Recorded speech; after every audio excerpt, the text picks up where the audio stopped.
আমি অ্যাকচুয়ালি ওই দিন যখন গ্যালারিতে গেছিলাম তখন একজন ফিনল্যান্ড থেকে একজন মহিলা ওই দিন সকালেই সে ফ্লাইটে ল্যান্ড করে এয়ারপোর্টে, ওখান থেকে স্ট্রেট মাঠে খেলা দেখতে আসছে। তো সে আমাকে খুব সুন্দর করে এসে বললো যে ভাইয়া যদি একটু ওয়াশরুমগুলো ঠিক করা যায়। আপনি হয়তো বা শুনে অবাকই হবেন যে স্টেডিয়াম যখন বিল্ড হয়েছিল 2007-এ, তারপরের থেকে আর বাথরুম নিয়ে কোনো রেনোভেশন হয়নি, and this is not right. তো আমি এই কারণে যাওয়ার সময় ওখানে দেখেছিলাম। সো ইন্টারেস্টিংলি ওখানে একজন আমাদের খালাম্মা, আমি যাকে ডাকি খালাম্মা, একজন ছিলেন যেনার দায়িত্ব হলো বাথরুমটাকে পরিষ্কার রাখা, উনি ছিলেন। তো উনি আমাকে একটা কথা বলেছিলেন যেটা হয়তো অনেকে ভিডিওতে দেখেছেন, যে ভাইয়া আমাদের 300 টাকা করে পাই এই জিনিস পার ডে, এই জিনিসটা যদি আপনি একটু দেখতেন। তো কালকে আমি বিসিবিতে গিয়েছিলাম, বিসিবিতে যেয়ে আমি জিজ্ঞেস করলাম যে আমরা যে ক্লিনিং সার্ভিসটা আছে এদেরকে পার পার্সন কত টাকা করে দিই। তখন জেনে অবাকই হলাম যে 650 টাকা করে দিই। তো তখন আমি জিজ্ঞেস করলাম যে 650 টাকা করে দিই, তাহলে এরা 300 টাকা কেন পাচ্ছে? আমি বললাম যে ক্লিনিং সার্ভিসটা টেন্ডারের মাধ্যমে অ্যাওয়ার্ডেড হয়েছে তাকে ডাকে। তো তাকে ডাকলাম, তাকে ডেকে আমি জিজ্ঞেস করলাম যে এটা রিজন কী। তো যে জিনিসগুলো শুনেছি এগুলো আসলে শকিং, খুবই শকিং। মানে এই জিনিসগুলোও যে বিসিবিতে হয় আইডিয়া তো ছিলই, বাট এই লেভেলের হয় এতটা আইডিয়া ছিল না।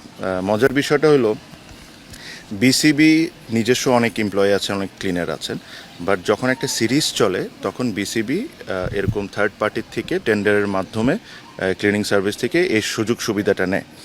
তো যখন এই টেন্ডারটা হয়েছে, একটা কোম্পানি টেন্ডার পেয়েছে, তো নিয়ম কি ওই কোম্পানি লোকজন দিবে। বাট এখন যা হচ্ছে হলো যে ওই টেন্ডার একটা কোম্পানি পাচ্ছে, বিসিবিরই লোকজন এই 30-40 জন ক্লিনার দিচ্ছে, ওই কোম্পানি টাকাটা বিসিবির থেকে নিয়ে বিসিবির লোকজনকে দিচ্ছে, ওই টাকাটা নিয়ে সে টাকাটা নিয়ে তার মতো করে ক্লিনারদেরকে দিচ্ছে, আর যার প্রফিটটা তা রেখে নিচ্ছে। তো তখন আমি ওই ক্লিনিং সার্ভিসকে বললাম, মানুষকে আমি বললাম যে ভাইয়া আপনাকে 650 টাকা করে দেওয়া হয়, আপনি তো এখানে ফ্রি সার্ভিস দিতে আসেন নাই, আপনি এখানে লাভ করবেন বা আপনার কিছু খরচ টরচ থাকবে। তো আমি ধরলাম যে 650 টাকার থেকে পার পার্সন 150 টাকা আপনি লাভ করতে পারেন, খরচ টরচ থাকতে পারে। বাট এই মহিলাগুলো তো 500 টাকা পেতে পারে।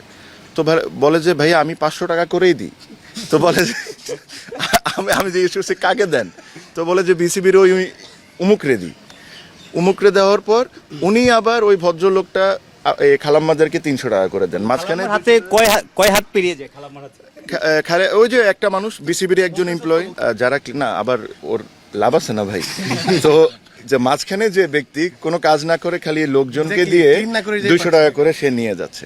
তো তাকে আমি ডেকে কালকে বললাম যে আজকে থেকে আপনি যদি চান যে আমি এই টেন্ডারকে বা এই কন্ট্রাক্টকে অনার করি, তাহলে আপনারা আজকে থেকে লোক দিবেন, যেটা আপনাদের দেওয়ার কথা। আপনারা লোক দিয়ে আপনারা এই প্রত্যেকটা ক্লিনার যে খালাম্মা থাকতে পারে, এখন অনেকেই পুরুষ মানুষও হইতে পারে, এদের নিজস্ব ব্যাংক অ্যাকাউন্ট হইতে হবে। এরা প্রত্যেকটা টাকা ট্রান্সফার হয়েছে এটার প্রমাণ সহ আপনি ফাইন্যান্সে সাবমিট করবেন, তারপরে আমি আপনাকে বিলটা ছাড়বো। এই ধরনের আমার জিনিসটা হলো যে এরকম কারাপশনস বলেন, এরকম জানেন বলেন, এগুলো তো আপনারা অনেকেই জানেন। বাট আমার কাছে কষ্ট হয় যে এই মহিলাগুলা যে যারা 300 টাকা 400 টাকা ডেলি ইনকাম করে, এদের থেকেও টাকা খেতে হবে, মানে এদের থেকেও আমার মানে টাকা চুরি করতে হবে। মানে দিস ইজ অ্যাবসলুটলি ননসেন্স। আর আমি প্রমিস করেছি, আমি তাদেরকে বলেছি যে তার একটা বিল সাবমিট করতে বলেছি এই সিরিজে। আমি বলেছি যে আপনি 30 জন মহিলাকে ডাকবেন, আমার সামনে তাদেরকে 500 টাকা করে দিবেন। 100-150 টাকা আপনার লাভ থাকতে পারে, কারণ যদি কোনো কোম্পানি একটা কাজ নেয় তার অনেক কিছু কিনা লাগে, তার নিজস্ব কোম্পানি চালাতে হয়, তার একটু লাভ করবে সে, এটা দ্যাট ইজ ফাইন। বাট যে কমিটমেন্ট আপনি এই মহিলাগুলোকে করেছেন ওগুলো আমার সামনে আপনি ডেকে সবার সামনে দিবেন। তারপর থেকে যদি আপনারা চান তাহলে আমি কন্ট্রাক্টটা অনার করতে পারি, নাহলে ভাই আমি আপনাকে কন্ট্রাক্ট তো ক্যান্সেল করবই করবো, আপনাকে ব্ল্যাক লিস্ট করে দিব যে ভবিষ্যতে কোনোদিন আপনি বিসিবিতে কাজ না করতে পারেন ভাইয়া। আর দ্বিতীয় কথা হলো উনি হলো থার্ড পার্টির থেকে ফোর্থ পার্টি, থার্ড পার্টি তো দেওয়ার কথা, দিচ্ছে হলো ফোর্থ পার্টি, যেটার বিষয়ে আমরা কিছুই জানি না, উইচ ইজ ভেরি শকিং। মানে এখানে আসলে এই যে আমাদের যে খালাম্মারা যারা আছেন, যারা আমাদের মাঠটাকে পরিষ্কার রাখেন বা ড্রেসিং রুমকে আমাদের ওই এনভায়রনমেন্টটা ক্রিয়েট করে দেন যেরকম আমরা যাই বসে দেখতে পারি, তাদের সাথেও কিন্তু আমি তাদেরকে আমার রুমে ডেকে সিইও সাহেব আর ফাইন্যান্সের যে হেড ওনাদেরকে নিয়ে আমি তাদের সাথে বসেছি। আমি জিজ্ঞেস করেছি যে কোন জায়গায় কারাপশন হচ্ছে। মজার বিষয়টা শুনলে আপনারা অবাক হবেন, খুবই সামান্য বিষয় কিন্তু আমার জন্য এগুলো খুব ইম্পর্টেন্ট। এই মহিলাগুলা প্রতিদিন কষ্ট করে তার পরিবার চালায়। আমি আমার বেতন 6 মাস 1 বছর এক মাস পর বা 2 মাস পর পেতে পারি, আমার সমস্যা হবে না।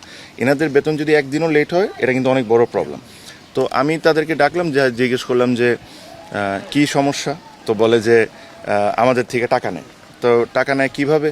তো আমি বিসিবির সবাইকে ডেকে জিজ্ঞেস করলাম যে কী ব্যাপার। বলে যে এদের টাকা তো ব্যাংকে যায় ডাইরেক্টলি, তো এখান থেকে তো নেওয়া সম্ভব না আনটিল আনলেস ওনারা ব্যাংক থেকে বের করে অন্য কাউকে দিয়ে দিচ্ছেন না। তারপরে হিসাব করে দেখলাম যে গন্ডগোলটা হলো ওভারটাইমে করছে কি, আপনার অনেক ক্ষেত্রে যার বেসিক স্যালারি যতটুক তার চেয়ে বেশি অনেকে ওভারটাইম পাচ্ছে। তো ওভারটাইম লিস্ট যখন আমি আর আমার সিইও প্লাস ফাইন্যান্স বসে দেখলাম, তো দেখলাম যে কিছু কিছু মহিলা হলো 28 ঘন্টা, 25 ঘন্টা, 32 ঘন্টা, 36 ঘন্টা, আর কিছু কিছু দেখতেছি 90 ঘন্টা, 92 ঘন্টা, 80 ঘন্টা, 85 ঘন্টা। তো আমি বুঝলাম যে কাহিনী আছে এখানে। যে 3-4 জন মহিলা বসেছিল, আমি তাদেরকে নাম জিজ্ঞেস করলাম, কিন্তু তারা তো কমপ্লেন নিয়ে এসেছেন। তো তাদের নাম যখন বলে তখন দেখি তাদের লিস্ট হলো 25 ঘন্টা, 28 ঘন্টা। মানে তাদের সাথে আন্ডারস্ট্যান্ডিং হয় না ওই বিসিবির ওই ব্যক্তির।